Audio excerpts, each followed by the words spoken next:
The morning started like any other morning on Earth. In Lagos, street vendors were setting up their stalls before sunrise, the smell of fried food mixing with the warm, humid air. In Mumbai, millions of people were already on the move, filling trains and roads with the usual noise of a city that never truly slept. In Sao Paulo, children were getting ready for school. In Tokyo, office workers were buying coffee from small shops near train stations. In New York, the sun was still below the horizon, and the city was just beginning to breathe again after a long night. Nobody was looking up at the sky. Nobody had a reason to. Earth had known about alien life for 62 years. The first contact had happened quietly, without drama. A signal detected by a deep space array near Jupiter, decoded over the course of 4 years, and finally answered with a simple mathematical sequence. The response came back in 9 months. After that, contact became regular. Within 20 years, humanity had been formally introduced to the Galactic Concord, a large political body made up of 47 different alien species, spread across a huge section of the known galaxy. It should have been the greatest moment in human history. In many ways, it was. Scientists celebrated. Governments formed new departments overnight. Schools changed their entire programs. Philosophers wrote long books about what it all meant. The world was excited, buzzing, full of hope. But the Galactic Concord looked at humanity the way a wealthy, powerful family looks at a distant, poor relative who shows up uninvited at a dinner party. They were polite. They answered questions. They gave humanity a small seat at the edge of the table. But they never truly welcomed them. They never truly respected them. The Concord species had been traveling between stars for thousands of years. Some of them had civilizations older than human writing. They had medicines that could regrow lost limbs. They had energy sources that could power entire planets. They had weapons that could crack open moons. And humans? Humans had only left their own solar system 40 years ago. They were new. They were small. They were considered primitive. The Vreth Dominion in particular had very little patience for humanity. The Vreth were a reptilian species, tall, heavily built, with dark green and gray scales that covered their bodies like armor.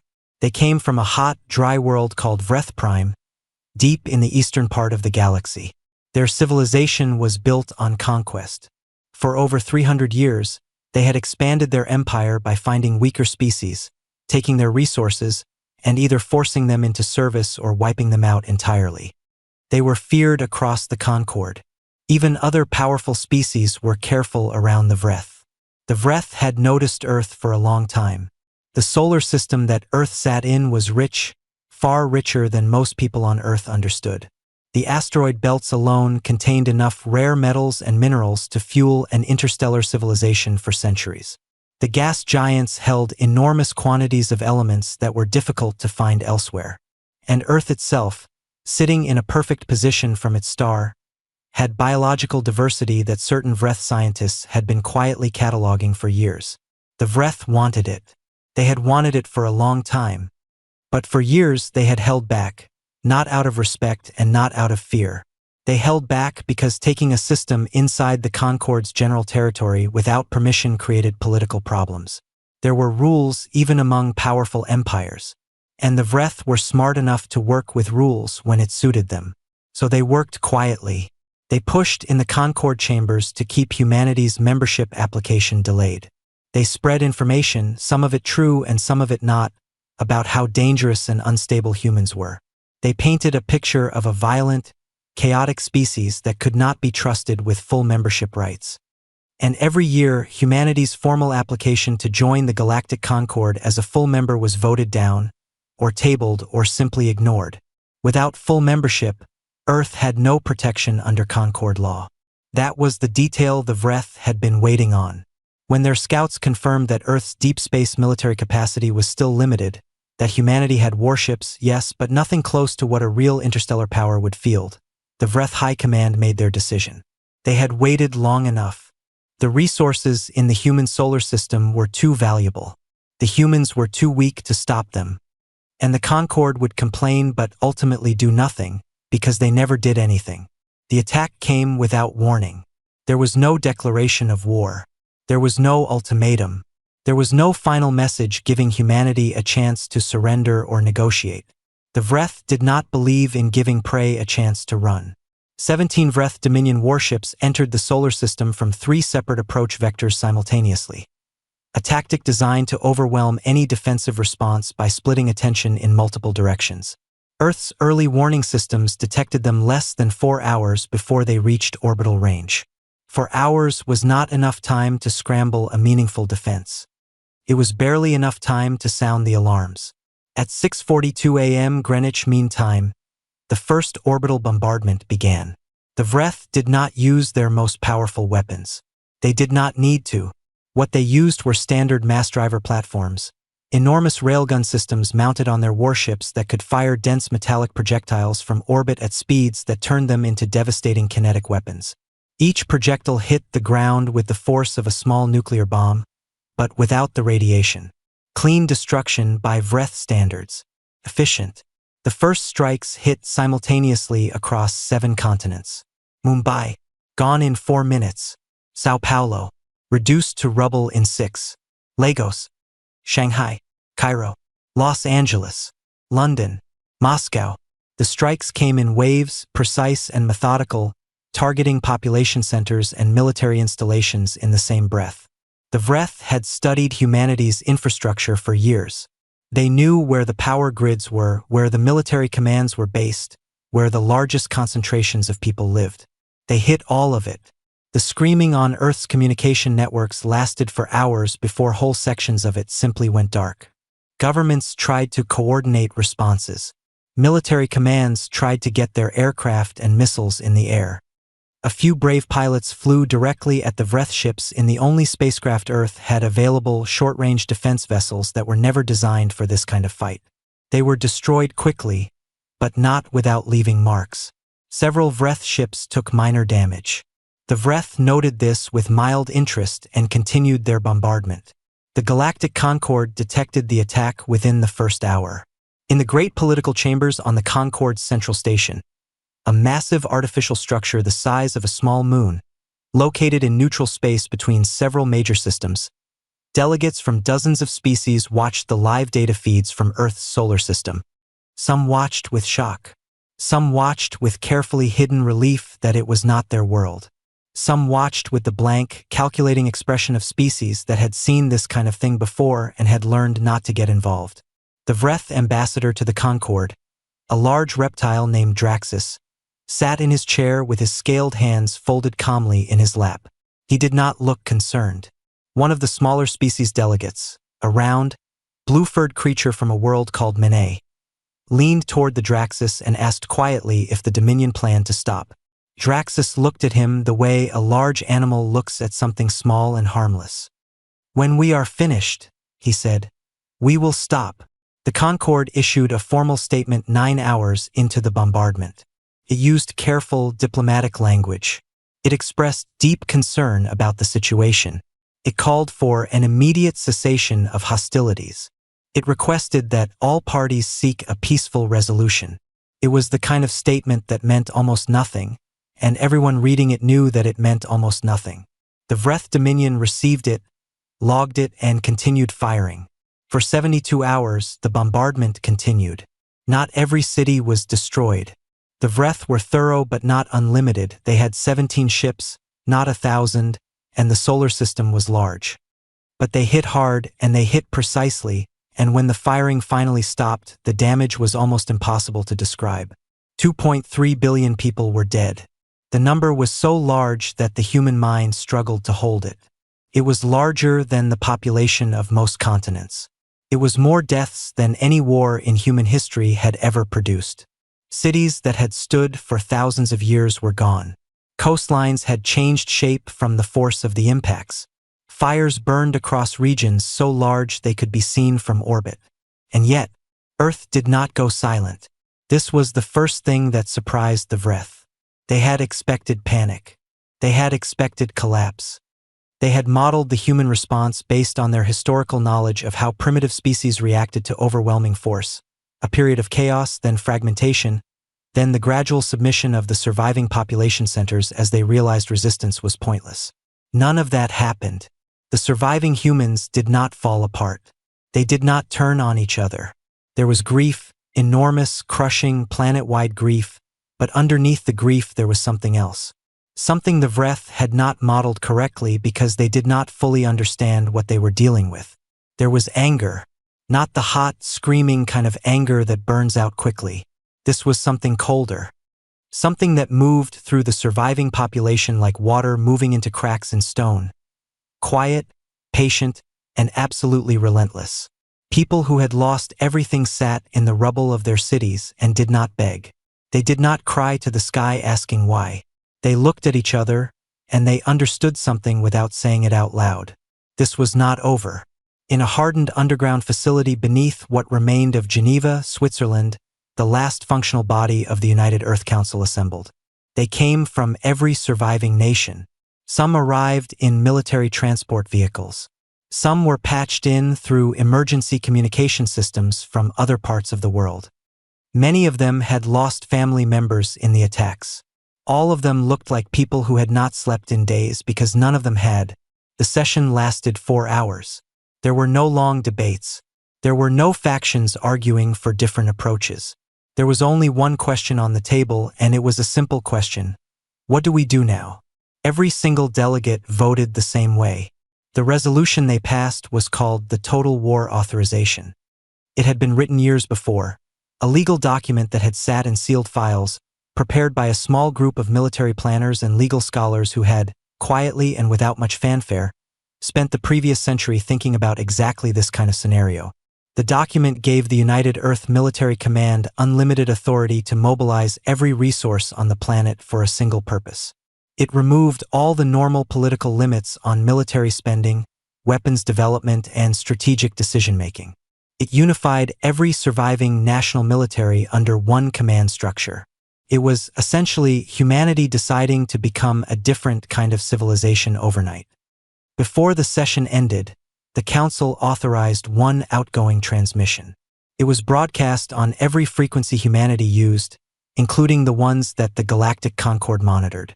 It was short. It did not contain threats or demands or emotional language. It said, "We are still here. We remember everything." The Vreth received the transmission on their flagship. Ambassador Draxus, watching from the Concord station, heard it and made a short sound that passed for laughter among his species. "Sentimental," he said to no one in particular. In the Concord chambers, several delegates shifted uncomfortably in their seats. A few of the older ones, species who had been around long enough to have collected a deep library of historical experience, exchanged looks with each other. They had seen conquered species send final transmissions before. Usually those transmissions were filled with despair or pleading. This one did not sound like either. One old delegate, a tall, thin creature from a species called the Aran who had lived for nearly 400 years, sat very still and read the transmission again on his personal screen. "We are still here. We remember everything." He read it a third time. Then he did something none of his colleagues noticed. He quietly pulled up everything he could find on human history. Their wars, their recoveries, their repeated pattern of falling to catastrophic lows and then rising back with a ferocity that shocked even themselves. He read for a long time.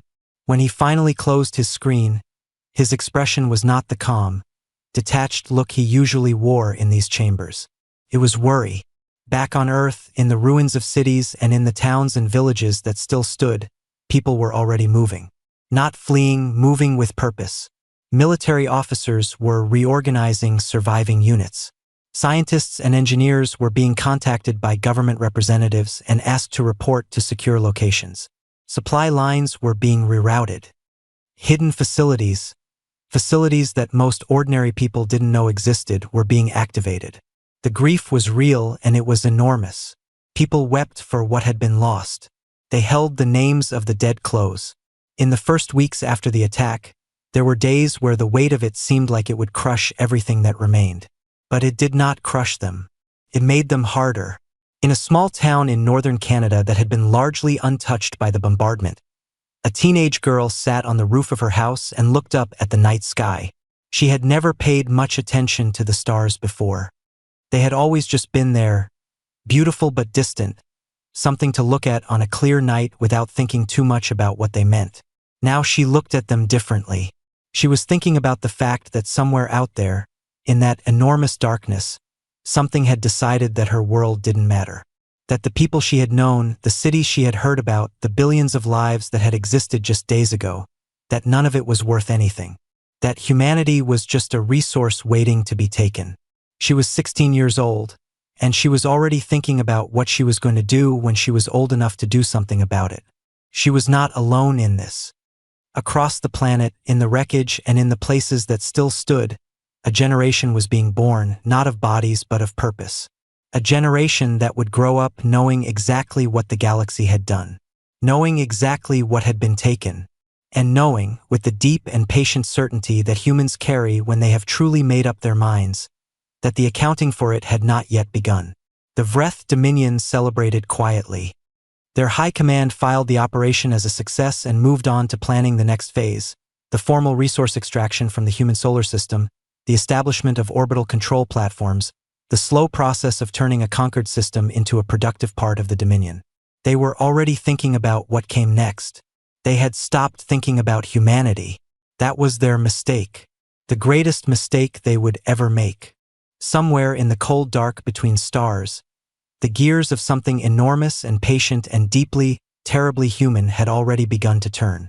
The galaxy did not know it yet, but it would.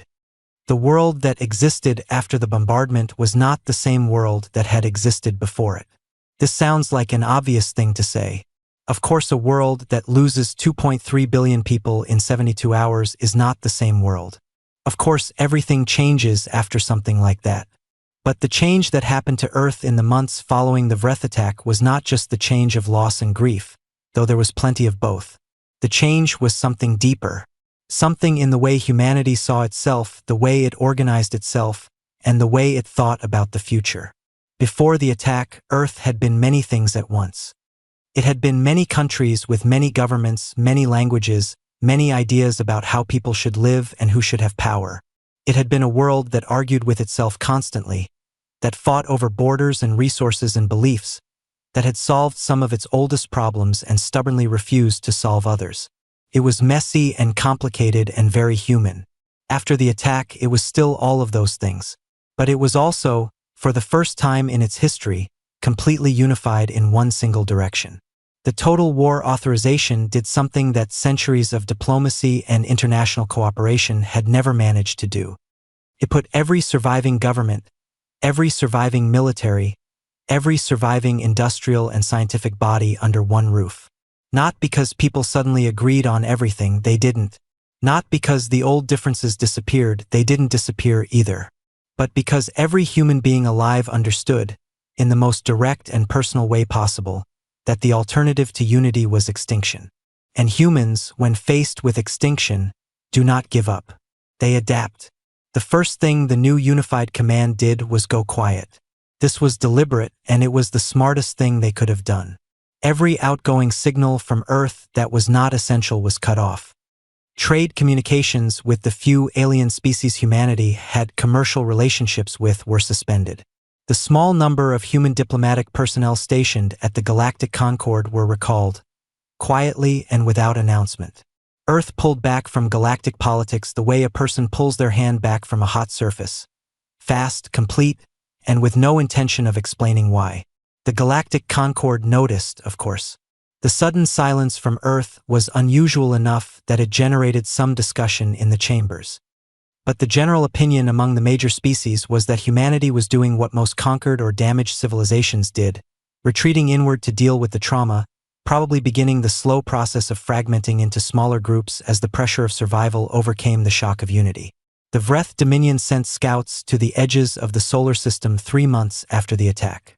Standard procedure, they wanted to begin preliminary surveys for their resource extraction operation. The scouts reported nothing unusual. Earth's orbit had some debris from the bombardment. The planet's surface showed the expected damage patterns. There was no unusual military activity visible from long range. The human defense fleet, such as it was, appeared to have gone into hiding or simply fallen apart. Ambassador Draxus received this report and felt satisfied.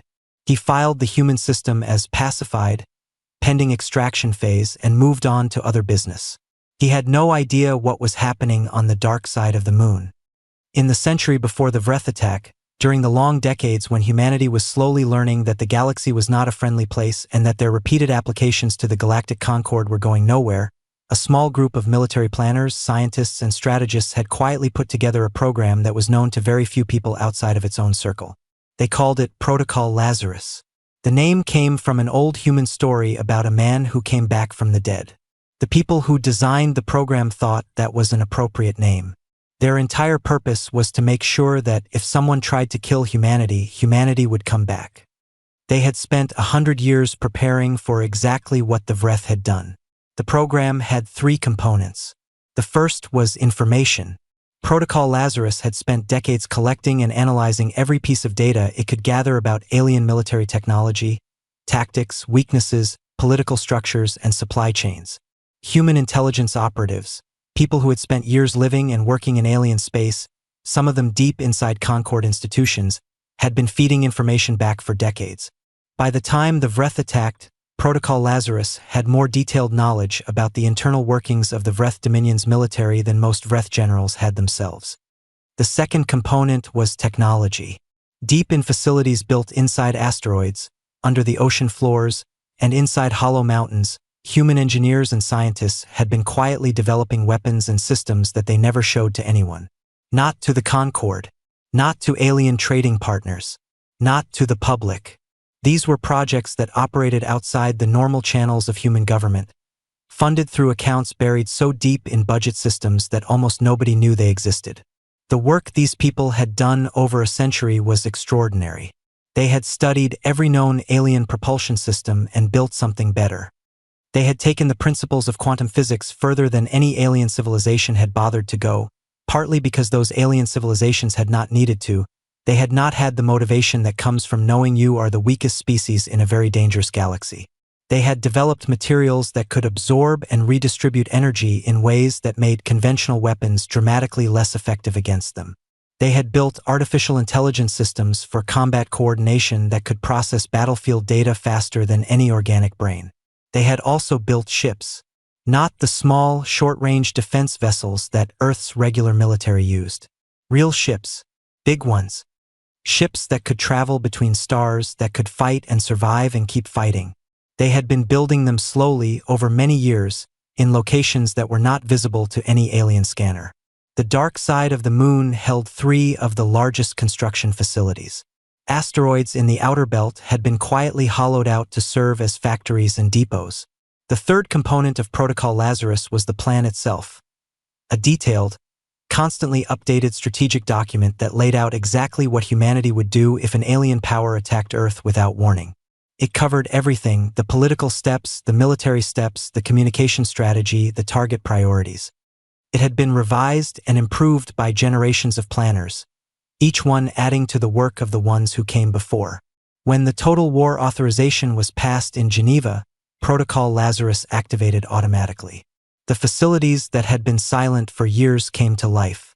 Workers and engineers who had been living normal lives, waiting for a call they hoped would never come, received their activation codes and left their homes. Production that had been running at a slow, careful pace to avoid detection suddenly ran at full capacity. Every ship that had been built was brought out of its hidden dock and fitted with the final weapon systems that had been kept separate until they were needed. Took 11 months. 11 months during which Earth appeared, to the outside galaxy, to be a quiet, damaged, slowly dying civilization. During those 11 months, the Vreth Dominion grew more comfortable. Their extraction teams were being prepared. Their legal teams were drafting the documents that would formally claim the human solar system as Vreth territory under Concord law, a process that was somewhat complicated by the fact that the Concord had not formally approved the attack, but complicated only in a bureaucratic sense, not in any way that actually threatened the Dominion's plans. At the Concord station, Ambassador Draxus had begun attending social functions again after a brief period of slightly uncomfortable scrutiny following the attack. The discomfort had passed. Nobody in the Concord was willing to move against the Vreth Dominion over a species that didn't even have full membership. The politics were too messy. The cost was too high. And honestly, most of the major species had their own relationships with the Vreth that they didn't want to damage. 3 months before the end of the 11 months, Draxus sent a transmission to Earth.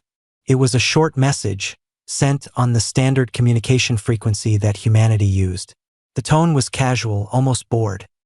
He said that the Dominion was prepared to begin the formal transfer of the solar system's resource rights, and that any surviving human leadership was welcome to participate in the documentation process if they wished to have any kind of official record of the transfer. He noted that cooperation would be viewed favorably and that humans who assisted with the process would be treated well. He signed off with a phrase that translated roughly from Vreth as, "Have they finally accepted death?" It was intended to be insulting. It was certainly understood that way by the human communications officers who received it. The transmission was logged. It was not answered. The weeks passed. In the final weeks of the 11-month preparation period, a woman named Seraphine Okafor sat in a small, plain office deep inside a military facility that had no official name on any public document. She was 53 years old, with short gray hair and dark brown eyes that had the particular quality of someone who spends a great deal of time thinking about things that are very heavy. She had been in the military for 30 years. She had risen through the ranks not because she was the loudest or the most aggressive officer in any room, but because she was, by any measure, the most precise. She thought in systems. She saw how things connected. She was almost never wrong. She had been appointed by the Unified Military Command as the flag officer for what was being called, in the documents that very few people had access to, Operation Consequence. She was going to lead the fleet. On the day the fleet was formally assembled and ready, she walked through the hangar bay of the lead construction facility on the lunar surface and looked at what humanity had built. It took her a long time to walk from one end of the bay to the other. The ships were enormous, each one bearing on its hull the name of a city that no longer existed. Mumbai, Sao Paulo, Lagos, Cairo, Shanghai, and dozens more. Every ship carried a name, and every name carried weight. The fleet consisted of 1,400 warships. Admiral Okafor walked through the bay without speaking. Her staff walked behind her, quiet, watching her face for any reaction. There was a feeling in that hangar that was hard to describe. It was not excitement exactly, though there was some of that. It was not grief exactly, though there was a great deal of that too. It was something that existed in the space between those two things, a feeling of absolute, settled, unshakable resolve. When she reached the end of the bay, she turned and looked back at the fleet she was about to take into battle. She stood there for a long moment. Then she said 2 words to her chief of staff. "Prepare departure." The fleet moved into position. 1,400 ships, running information in the dark side of the moon's shadow, invisible to any scanner pointed at them from outside the solar system. Final checks were run. Final briefings were held. Final messages were sent by soldiers and officers to family members back on Earth. Quiet, personal messages that people write when they are about to do something that they may not come back from. There was no ceremony. There was no speech broadcast to the planet. The departure was as quiet as everything else had been in the past 11 months. The fleet slipped out of the solar system the way a blade slips out of a sheath. Smoothly, quickly, and with complete purpose. And then, using a propulsion system that no alien civilization knew humanity possessed, they jumped. Not the slow, curved path travel that most interstellar species used. Something faster. Something that the quantum physicists buried in Protocol Lazarus facilities had spent 60 years figuring out. A phase slip, a fold in the travel path that cut the distance between 2 points in space to a fraction of what it should have been. They were gone before any external scanner could have registered their departure. On the Concorde station, Ambassador Draxus was attending a formal dinner hosted by a wealthy trading species from the Central Systems. He was eating well and talking about economic projections for the newly acquired human solar system. He seemed relaxed. He had no idea that 1,400 warships were moving through the dark between stars at a speed his civilization's best engineers would have called impossible. He had no idea that every one of those ships was crewed by people who had grown up with the names of the dead built into the walls of their world. He had no idea that the long, quiet 11 months were over. He would find out soon. They all would. The Vreth home system had never been attacked. Not once in 300 years of the Dominion's existence. Not once in all the wars and expansions and political conflicts that had shaped the eastern part of the galaxy. The Vreth system was considered by everyone who thought about it to be untouchable. Not just because the Dominion was powerful, though it was. Not just because their defenses were strong, though they were. But because no species had ever been foolish enough or desperate enough or capable enough to try. It had 3 inhabited planets. The largest, Vreth Prime, was the capital. A dry, hot world of deep red rock and enormous cities that had been built over centuries into the cliffs and canyons that cut through the surface like great scars. The second planet, Vreth Secundus, was a military world, largely covered in training facilities, weapons factories, and naval bases. The third, a cooler planet called Vreth Minor, held the civilian populations that had been relocated there during previous expansions, along with the agricultural systems that fed much of the inner Dominion. Around all 3 planets, the Vreth had built their defensive network over the course of a century. It was impressive by any measure.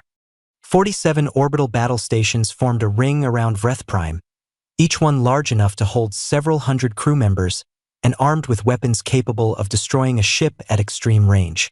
These stations communicated constantly with each other, forming an overlapping field of sensor coverage that was designed to detect any incoming object large enough to be a threat. Around Vreth Secundus, the naval yards held the main Vreth war fleet, over 600 warships in various states of readiness, from fully armed and crewed vessels to those in repair. Patrol fleets moved constantly through the system in rotating schedules, watching every approach vector. The Vreth had designed this system for one purpose: to make their home system impenetrable. They had done a very good job. Against any opponent who approached the way a conventional interstellar force approaches, traveling at standard speeds along predictable paths, showing up on sensors days or hours before arrival, giving the defensive network time to prepare, the system would have held. The human fleet did not approach that way. The faceslip drive that Protocol Lazarus scientists had developed did not just make travel faster in a general sense. At its full capability, it allowed a ship to effectively vanish from normal space along its travel path and reappear at the destination point almost instantly, from the perspective of anyone watching from the outside. A ship using the faceslip drive did not cross the space between 2 points, it stepped over it the way a person steps over a crack in the ground rather than walking around it. The Vreth detection systems were looking for things moving through space. They were not looking for things that appeared in space. At 0300 hours Vreth home system time, on a night when the primary duty shifts on most of the battle stations had just ended their briefings and the secondary shifts were settling in, 1,400 human warships dropped out of faceslip simultaneously. Not at the edge of the system, inside the defensive perimeter, between the orbital stations and the planets. The Vreth sensors registered the arrival in the same half-second that every alarm in the system went off at once. 1,400 contacts, appearing from nothing, filling the tactical displays with so many signals that the automated threat assessment systems temporarily crashed trying to process the sheer number of them. In the 60 seconds it took for the Vreth commanders on the battle stations to override the crash systems and get working displays back, the human fleet had already spread into its operational formation. Admiral Okafor's voice was completely calm when she opened the fleet-wide channel. All ships, confirm formation. Begin operational sequence. No deviation from targeting priorities. On the bridge of the flagship, the UES Hiroshima, a ship named for a city that had been destroyed by an atomic bomb nearly 300 years ago and rebuilt, and destroyed again by the Vreth bombardment, and now carried as a name on the hull of humanity's most powerful warship, her tactical officers called out position confirmations from across the fleet. Every ship was where it needed to be. Okafor opened a second channel. Not to the fleet, to the Vreth system. This is Admiral Seraphine Okafor of the United Earth-Terran Fleet. This message is being transmitted to all Vreth military and civilian receivers in this system. We are not here to negotiate. We are not here to accept terms. What happens in this system today is a direct consequence of what your government chose to do to ours. Civilians who move away from military assets and installations will not be targeted. Military assets will be destroyed. That is the only message I have for you. She closed the channel. Then she looked at her weapons officer and gave the order to begin. The first 60 seconds of the battle were, from the Vreth perspective, simply chaos. They were used to battles where both sides approached, where there was time to form up, to receive orders, to run through standard engagement protocols. Their commanders were trained in a warfare doctrine that assumed a certain amount of lead time, time to see the enemy coming, time to prepare the response, time to coordinate. None of that existed here.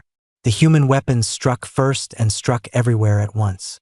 Each of the 1,400 ships had been assigned a specific target list before the fleet jumped. The targeting priorities had been prepared by Protocol Lazarus analysts over years of studying the Vreth defensive network. Which systems were connected, which ones, if destroyed, would create cascading failures in others, which ones needed to be taken out first to reduce the fleet's exposure during the later phases of the operation. The orbital battle stations were the priority. 47 stations. The human fleet hit them in a precisely sequenced pattern designed to prevent any station from repositioning or reinforcing another before it was struck. Long-range torpedo systems fired first, weapons guided by the decentralized AI coordination system that Protocol Lazarus engineers called the Swarm. Unlike conventional guided weapons, which were controlled by a central command and therefore vulnerable to jamming or the destruction of that central command, the Swarm system had no center. Every weapon communicated with every other weapon, collectively adjusting their paths in real time, too fast for any defensive system to track all of them at once. The Vreth point defense systems on the battle stations, designed to shoot down incoming missiles and torpedoes, worked well against conventional weapons. They were good systems. Under normal circumstances, they could handle significant incoming fire. They were not designed to handle 800 simultaneous inbound targets that were constantly communicating with each other and adjusting their approach angles faster than any targeting computer could predict. 13 battle stations were destroyed in the first 4 minutes. The Vreth Navy at Vreth Secundus was moving by then. Whatever confusion and shock the initial appearance of the fleet had caused, the Vreth were experienced warriors, and experienced warriors recover from shock faster than most. The alarm protocols were designed to get ships moving even before full information was available, and within 5 minutes of the fleet's arrival, the Vreth Naval Yard was launching everything it had. What came out of those yards was a lot. Over 400 active warships pushed toward the human fleet, forming up as they moved. The Vreth commanders were shouting orders across their own communication networks, trying to put together a formation that could punch through the human lines and give them enough room to use their longest-range weapons effectively. It was a reasonable approach. Against a normal enemy, it might have worked. The human shield systems had been built on a principle the Vreth had never encountered.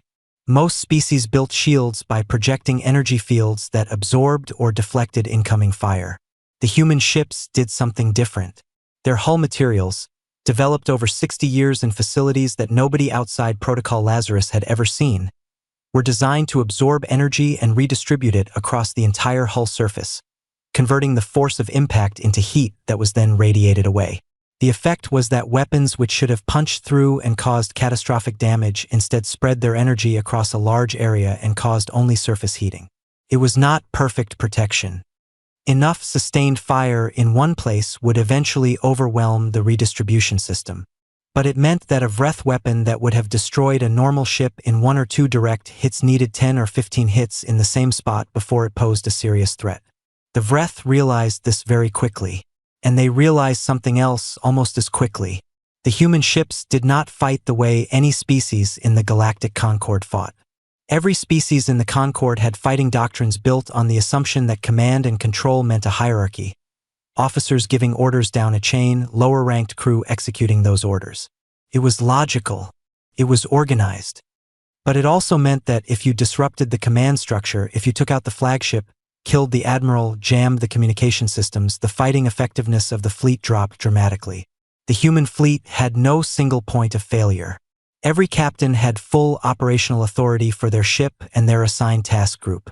Every ship's AI could communicate directly with every other ship's AI. Decisions that in a Vreth fleet would require 6 levels of command approval happened on human ships in seconds, adjusted in real time to what was actually happening in the battle rather than what the plan had assumed would happen. The result was a fleet that seemed to flow like water. When the Vreth pushed in one direction, the human formation didn't try to hold. It bent, redirected, and struck the Vreth ships from angles that the push had exposed. When a human ship took heavy damage and needed to pull back, 3 other ships smoothly filled the gap without any visible order being given. It was deeply unsettling to fight. Admiral Okafor moved through the battle with the calm of someone who had run this scenario in simulations more times than she could count. She watched the tactical display, listened to the position reports, and gave adjustments when they were needed. Her bridge crew worked quietly and efficiently.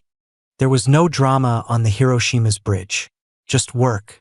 2 hours into the battle, the Vreth launched their dreadnoughts. These were the largest ships in the Dominion's navy. 6 vessels, each one nearly twice the size of anything the human fleet had. They had been held back initially, positioned at the far edge of the system as a reserve. The Vreth commanders had decided that the human fleet, despite its unexpected appearance and surprising early effectiveness, would be unable to stand against the dreadnoughts. Nothing in the eastern part of the galaxy could stand against them. The 6 dreadnoughts came in fast, firing at long range as they approached. Their weapons were powerful enough that even with the human hull redistribution systems, several ships in the path of their fire took serious damage. 2 human vessels had to pull back out of the line entirely. One, hit by multiple dreadnought shots in rapid succession in the same section of hull, broke apart. Okafor watched this on her display. She did not change her expression. She opened a channel to the 3 task groups that had been designated for exactly this scenario. Execute hammer response. All 3 groups converge now. 350 ships that had been holding positions on the far flanks of the battle formation turned and accelerated toward the dreadnoughts from 3 different directions simultaneously. Each group was carrying the heaviest weapons in the fleet, not the swarm torpedoes but direct-fire systems, high-energy beam weapons that Protocol Lazarus engineers had based on principles found in alien technology and then built larger, more powerful versions of. The dreadnoughts, designed to fight enemies who came at them from the front, found themselves caught between 3 converging forces. They tried to turn. The turning time for ships that large was significant. The human task groups did not give them that time. The battle around the dreadnoughts lasted 19 minutes. When it ended, 4 of the 6 were destroyed and the remaining 2 were drifting without propulsion, sending emergency signals. 38 hours after the fleet's arrival in the system, every Vreth orbital platform around Vreth Prime was gone. The naval yard at Vreth Secundus was destroyed. The remaining Vreth warships, those that had survived and were still fighting, were being pressed back toward Vreth Minor, running out of room. From the surface of Vreth Prime, in the great canyon city that served as the Empire's capital, the Vreth Emperor sat in a chamber deep underground and watched the feeds from his surviving military assets. The reports were all the same. His commanders were not asking for permission to counterattack. They were asking for permission to withdraw. Some were just withdrawing. He had never, in 30 years of ruling the Dominion, experienced this feeling. He did not have a name for it. His species did not use this feeling often enough to have developed a common word for it. But it was the feeling of being completely, helplessly outmatched, not by luck, not by numbers, not by some temporary advantage that would go away when conditions changed. Outmatched by something fundamental. Something that had been built over a very long time, carefully and deliberately, specifically for this purpose. He broadcast a ceasefire request on the emergency frequency. On the bridge of the Hiroshima, a communications officer turned to Admiral Okafor and reported that the Vreth Emperor was requesting an immediate ceasefire and opening terms for negotiation. Okafor did not stop looking at her tactical display. "Log the transmission," she said. "Mark the time.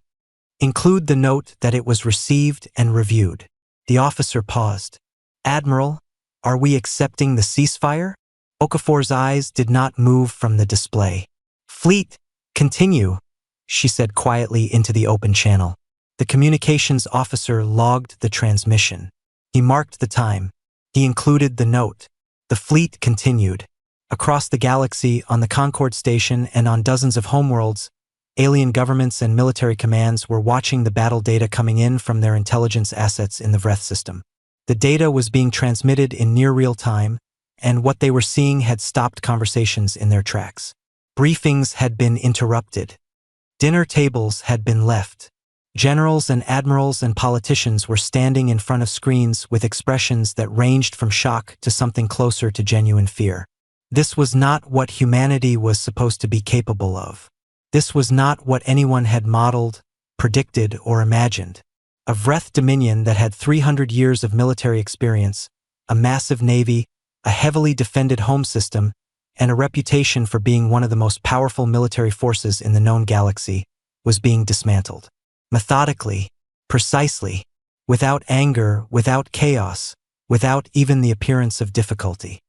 Several alien governments quietly began pulling up their own histories of interactions with humanity.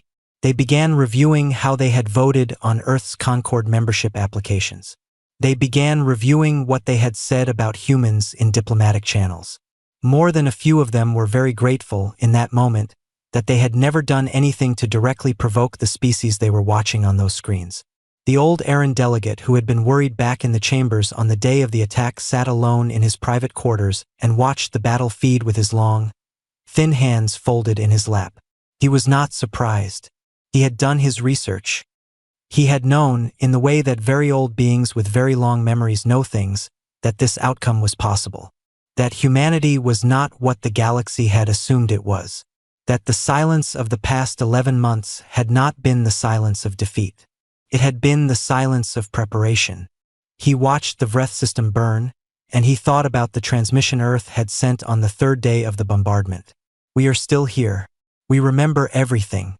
He understood now, in a way he had not fully understood even then, what that message had actually meant. It had not been a statement of survival. It had been a promise. When the firing finally stopped, the Vreth system was quiet in a way it had never been before. Not peaceful. Quiet is not the same as peaceful. A room where something terrible has just happened is quiet. A street after an accident is quiet. The Vreth system was quiet the way all those things are quiet, with the weight of what had just occurred pressing down on everything, making even the normal sounds of machinery and systems and living things seem small and distant. The orbital platforms were gone. The pieces of them drifted in slow, wide arcs around Vreth Prime, catching what little light reached this deep into the system. The naval yards at Vreth Secundus were dark and broken. Ships that had been fighting hours ago now drifted with no power, their emergency beacons sending small, steady pulses into the dark, the interstellar equivalent of a raised hand, saying, "We are here, we are no longer a threat, please do not destroy us." Admiral Okafor's fleet held its position in the space between the planets. They had not advanced on the planetary surfaces. This was not an accident or a limitation, it was a decision. The targeting priorities of Operation Consequence had been very clear from the beginning. Military infrastructure, naval assets, orbital weapons platforms. Everything that made the Vreth Dominion capable of projecting force against other civilizations. Those were the targets. The cities on Vreth Prime, the civilian settlements on Vreth Minor, the agricultural regions and the schools and the hospitals and the millions of ordinary Vreth who had not decided to bomb Earth, those were not targets. This distinction was the thing that confused the galaxy most in the days that followed. A species that had just lost 2.3 billion people had sent a fleet across the galaxy, destroyed the most powerful military force in the Eastern Quadrant, and then stopped. They did not push their advantage onto the surface. They did not demand unconditional surrender in the way that historically conquered species had sometimes been forced to grovel. They did not take anything. They just stopped. And then Admiral Okafor opened a broadcast channel to the Vreth system and spoke to the people of the Dominion directly. "People of the Vreth Dominion," she said. Her voice was even, the way a teacher's voice is even, not cold exactly, but carrying an authority that did not need to be raised to be felt. "Your government chose to attack our world without warning or provocation. Your government chose to kill 2.3 billion people. Your military has been destroyed as a direct consequence of that choice. We have not targeted your civilian population. We will not target your civilian population. The loss of life on your worlds today, though unavoidable in the prosecution of this operation, was not our goal." She paused for a moment. "Rebuild. Build a government that does not point weapons at civilizations that have done nothing to you. Build a society that your children can live in without it being held up by the suffering of others. If you do those things, we will never return.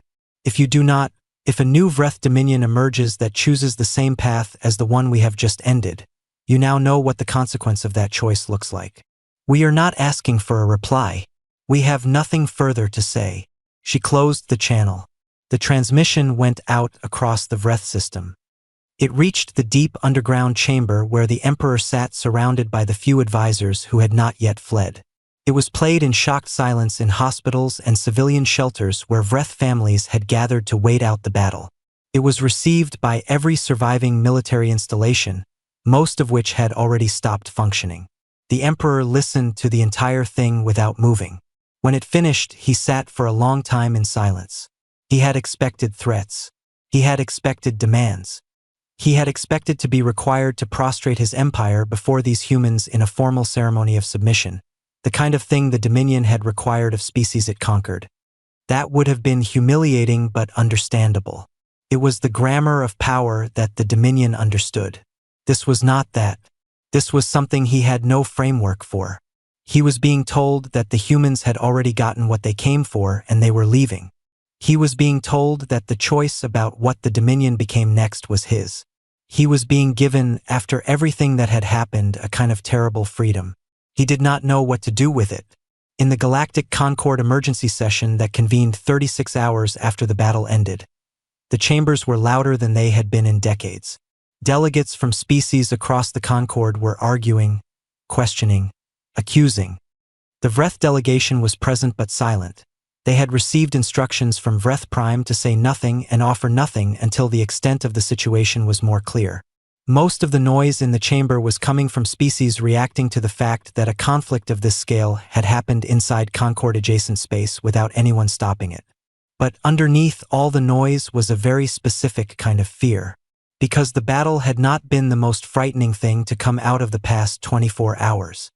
The most frightening thing had come 4 hours after the battle ended, when the Concord's Internal Investigation Office released a preliminary report based on evidence that had been delivered to the Concord by an anonymous source. The report was short.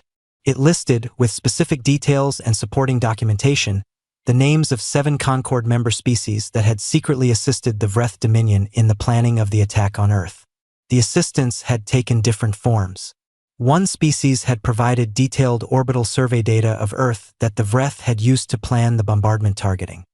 2 others had voted at specific moments in the Concord political process to delay responses and keep humanity's membership application permanently tabled, not out of honest political disagreement, but because they had been offered economic concessions by the Vreth Dominion in exchange for doing so. 1 had passed along intelligence about Earth's military capacity, intelligence that had helped the Vreth conclude that humanity could not defend itself effectively. 7 species, named, documented, exposed. The chamber went from loud to very quiet very fast. Everyone in that room understood what the report meant, because everyone in that room understood where the report had come from. It had not come from the Vreth. It had not come from a neutral investigation. It had come from human intelligence networks that, it was now extremely clear, had been operating inside the Concord itself for years, possibly decades. How deep did those networks go? How much did the humans know? How many conversations in how many chambers had been observed? How many private diplomatic communications had been intercepted? Nobody knew the answer to those questions. And the fact that nobody knew was, if anything, more frightening than any specific answer would have been. Ambassador Draxus was still at the Concord station when the report was released. He had been trying, since the battle began, to maintain the appearance of calm. It had become increasingly difficult. When the report was made public and his screen filled with the details of 7 named collaborators, he finally abandoned any attempt to look composed. He sat very still in his chair.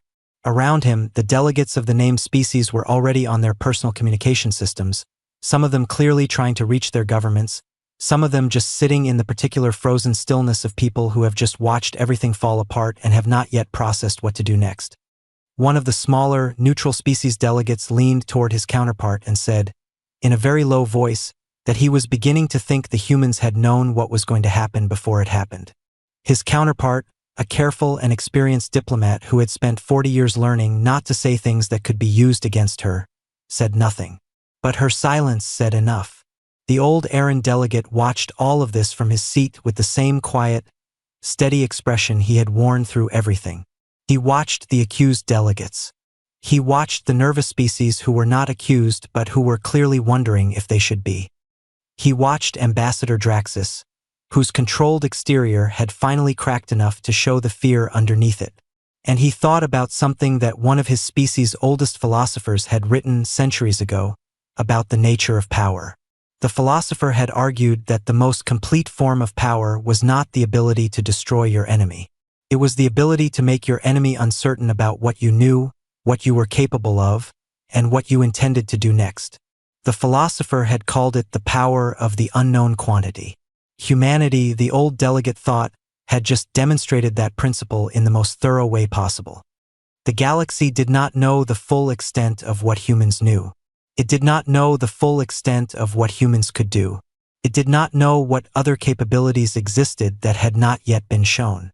And it did not know, and this was perhaps the most important thing, what humanity intended to do next.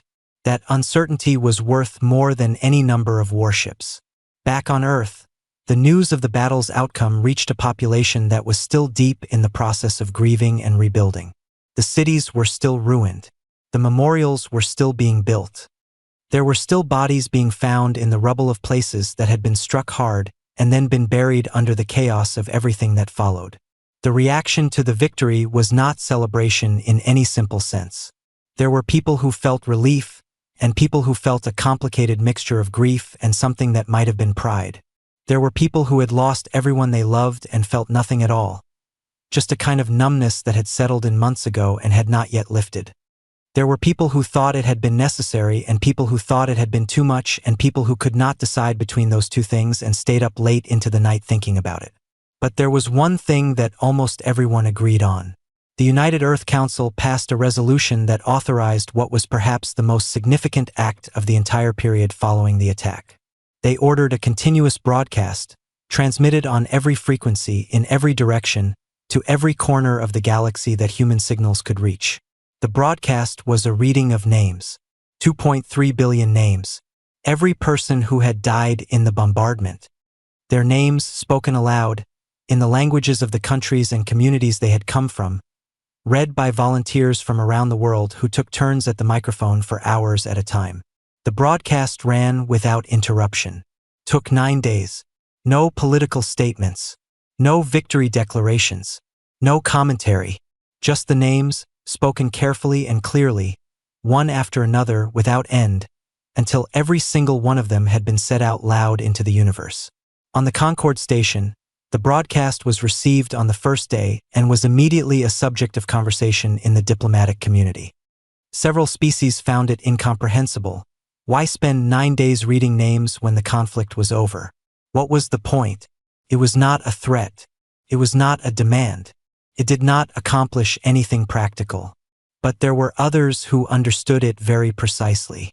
It was a message, delivered not with weapons and not with politics, but with something that most of the species in the galaxy had forgotten or never learned to recognize. It was a statement about what humanity valued, about what they considered worth saying out loud, about the kind of civilization they intended to be, one that remembered its people not as a statistic, not as a number in a report, but as individuals with names that deserved to be spoken. It lasted 9 days. The galaxy listened. Not all of it. Not every species sat by their receivers for 9 days. But the broadcast was there, steady and continuous, filling the space between stars with the names of the dead, and something about that, something about the scale of the grief and the patience of the remembering, made a very deep impression on the civilizations that received it. The old errand delegate sat in his quarters on the station and listened to it for a long time. He listened until he had to stop, not because he wanted to, but because something in his old chest was pressing too hard and he needed to walk for a while before he could sit still again. He had been around a very long time. He had seen species rise and fall. He had seen wars begin and end. He had seen civilizations make terrible mistakes and sometimes recover from them and sometimes not. He had never, in 400 years, heard anything quite like this. 1 year after the Battle of Vreth Prime, the galaxy was a different place. Not different in ways you could always point to directly.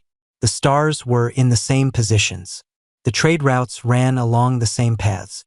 The galactic Concord still met in its great chambers on the station in neutral space, delegates from dozens of species still arguing about borders and resources and laws and all the things that large political bodies argue about endlessly.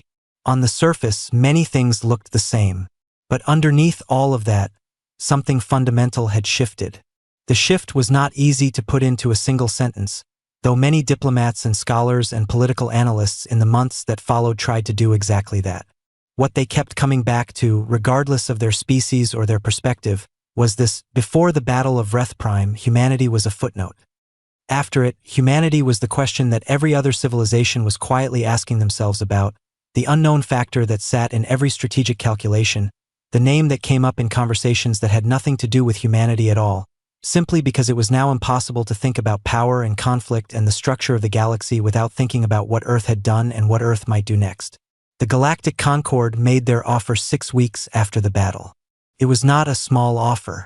It was the most generous membership proposal the Concord had made to any new species in over a century. Full membership with all the rights that came with it.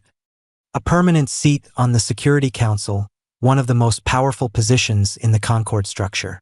Veto power over decisions that directly affected humanity's solar system. Guaranteed protection under Concord law.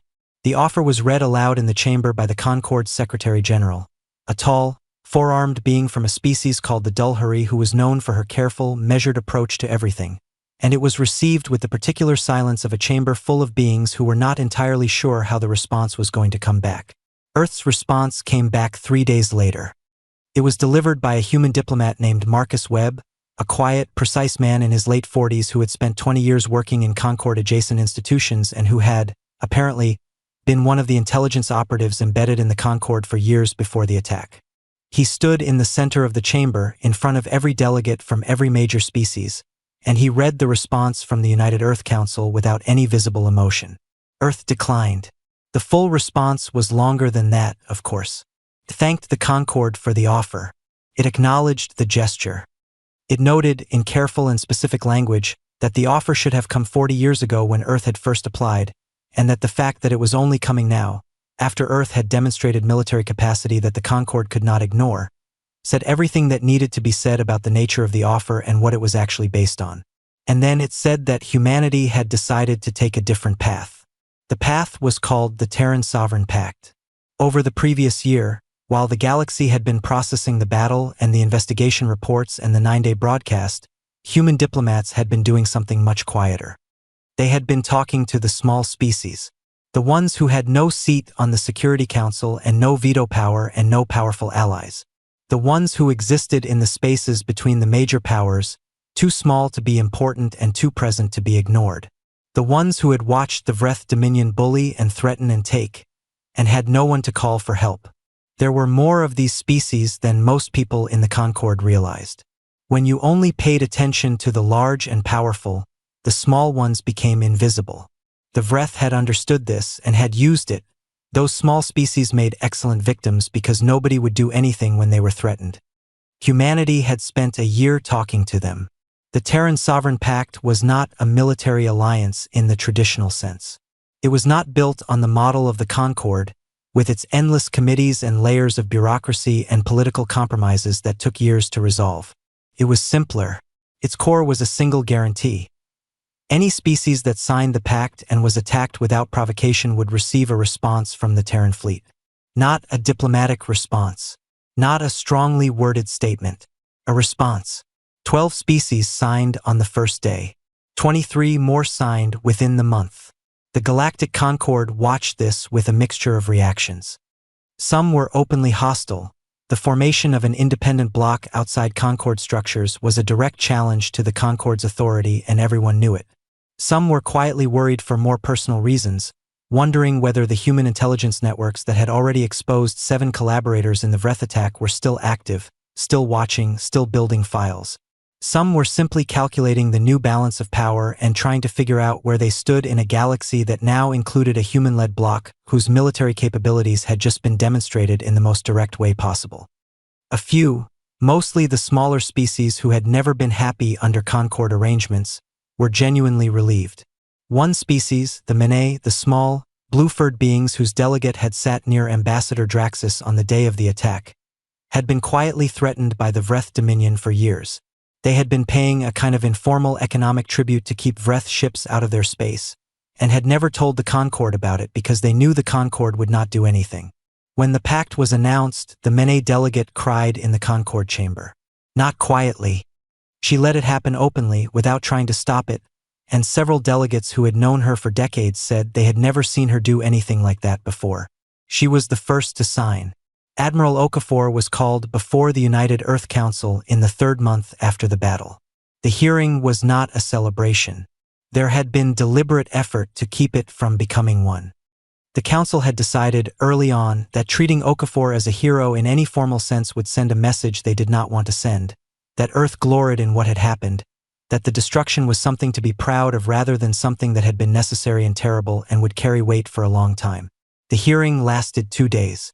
The council members asked hard questions about the refusal to accept the Vreth ceasefire, about the decision to continue the operation after a surrender offer had been made, about the number of Vreth military casualties and whether all of them had truly been necessary, about the precise boundaries of what Operation Consequence had been authorized to do and whether those boundaries had been respected. Okafor answered every question directly and without defensiveness. She explained each decision in terms of the strategic logic that had driven it. She did not apologize for what she had done, but she also did not make it sound easy or clean or without cost. She spoke about it the way a surgeon speaks about a difficult operation, with the precise language of someone who had made hard choices in a hard situation and was willing to account for every one of them. At the end of the second day, the council made its determination. She was not punished.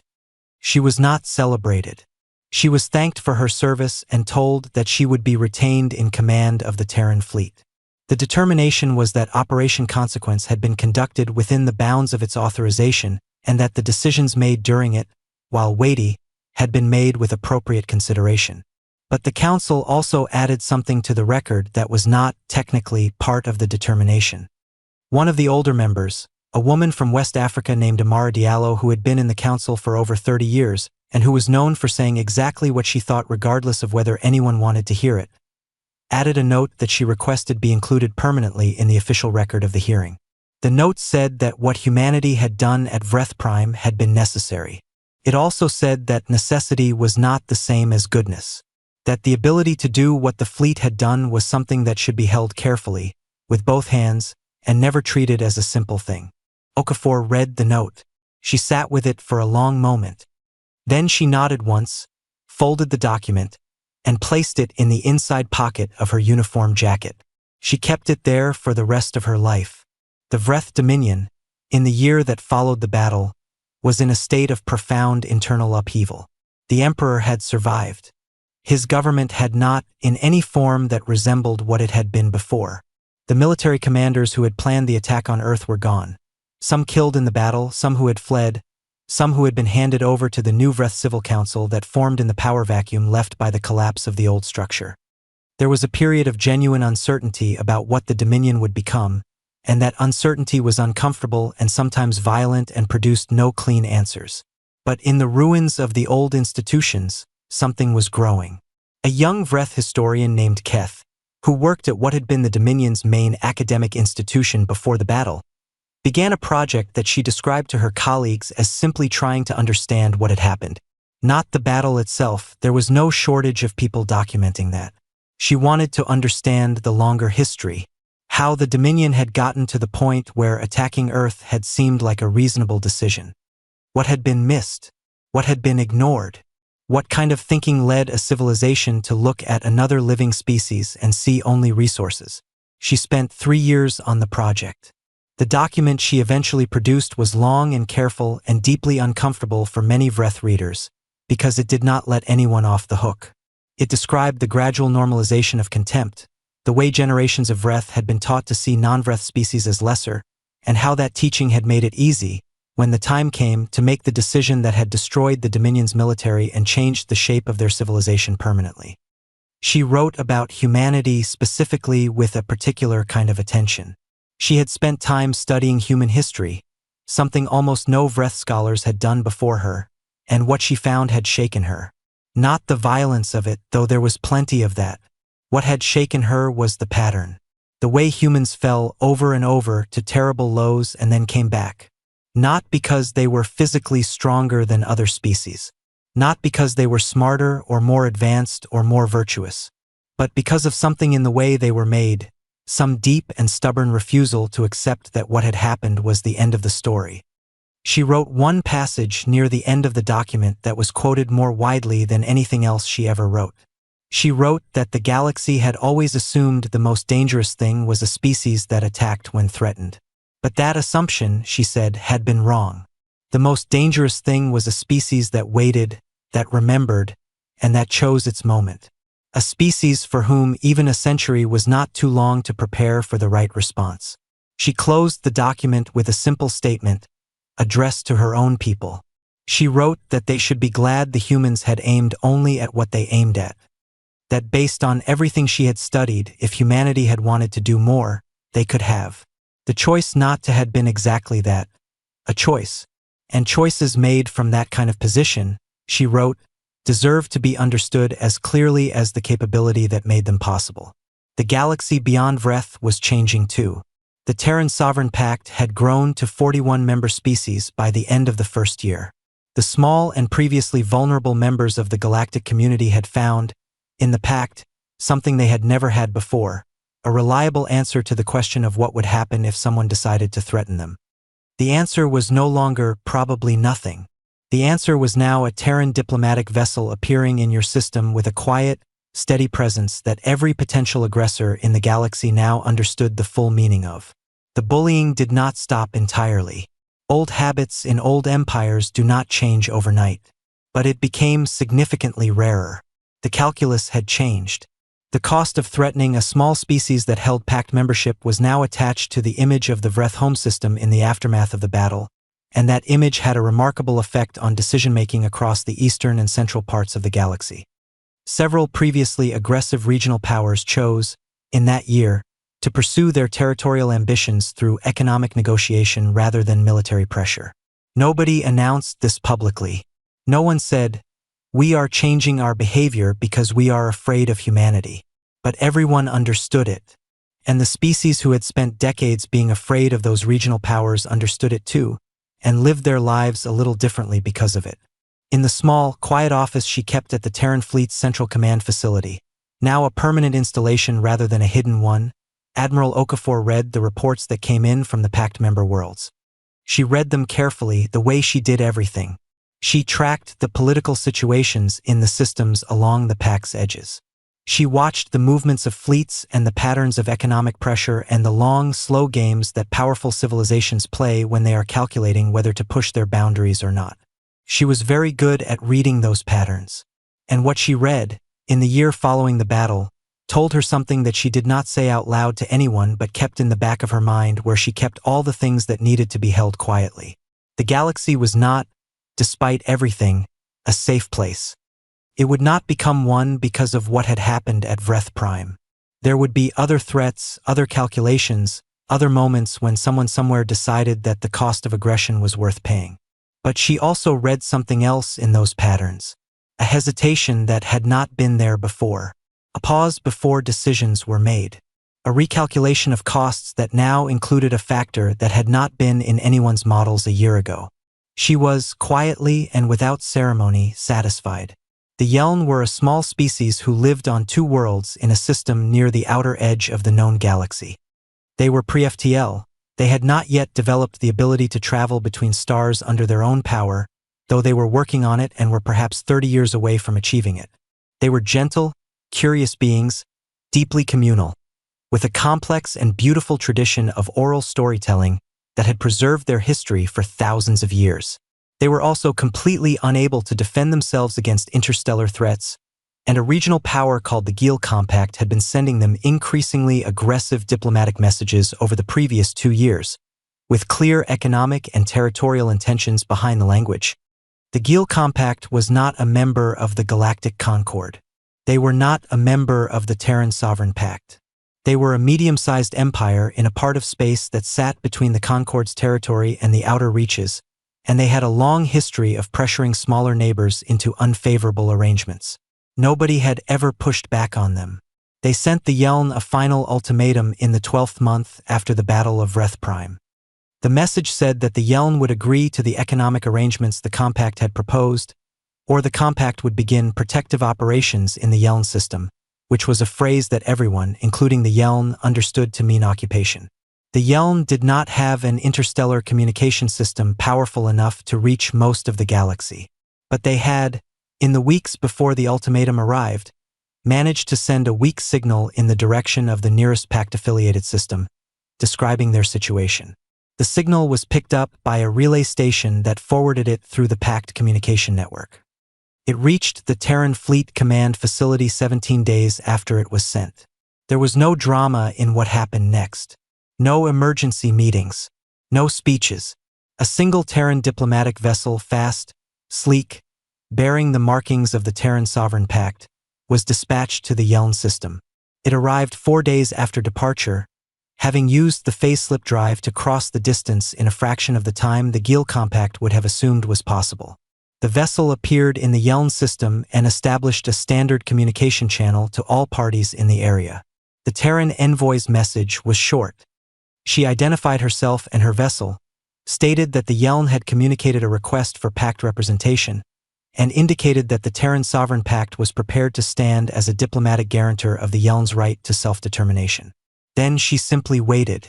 The Gil Compact had a patrol vessel in the area, a standard military ship sent to maintain presence during the ultimatum period. Its captain received the Terran communication, looked at the hull markings of the vessel in front of him, and spent a long moment completely still at his command station. He knew those markings. Every military commander in any part of the galaxy knew those markings. His government had sent a detailed briefing to all patrol commanders 8 months ago, following the battle at Vreth Prime, with a very simple central message. These are the markings of Terran vessels. Under no circumstances should any encounter with a Terran vessel be treated as routine. He looked at the markings for a long time. Then he opened a channel to Gil Compact Central Command and reported the situation. The response from Central Command took 4 hours. When it came, it contained exactly 2 words. Come home. The patrol vessel turned and left the Yeln system. The ultimatum was not renewed.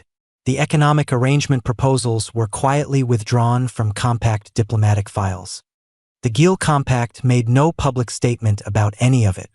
In the Yeln system, on the surface of the larger of the 2 planets, word spread through the population that the threat had passed. People who had been afraid for months, who had listened to their government read the Compact's ultimatum and had wondered what they could possibly do about it, learned that something had happened in the sky above them, that a ship had come, that someone had stood next to them, and that standing had been enough. The Yeln did not have a tradition of statues or monuments. Their tradition of remembrance was oral, stories told carefully and accurately, passed from generation to generation, preserved in the memory of people rather than the stone of buildings. They began, in the weeks that followed, to tell a new story. It was the story of the ship with the strange markings that had come from the far edge of the sky and had said, in the language of its presence rather than any spoken word, that the Yeln were not alone. That story would be told for a very long time. Far across the galaxy, in a plane office in a fleet command facility, Admiral Okafor received the report from the diplomatic vessel. She read it once. She set it down.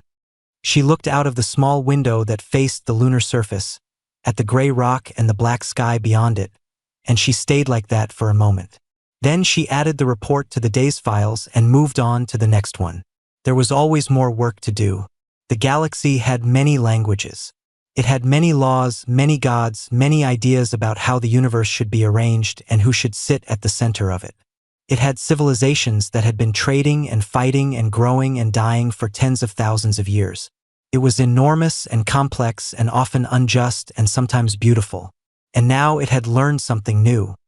It had learned that the species it had dismissed, the small, fragile, too emotional, too warlike, barely interstellar creatures from the 3rd planet of an unremarkable star, had been watching, had been learning, had been building quietly and patiently, in the dark, for a very long time, had been keeping records of every dismissal, every closed door, every vote against them, every moment when the galaxy had looked at them and decided they didn't matter.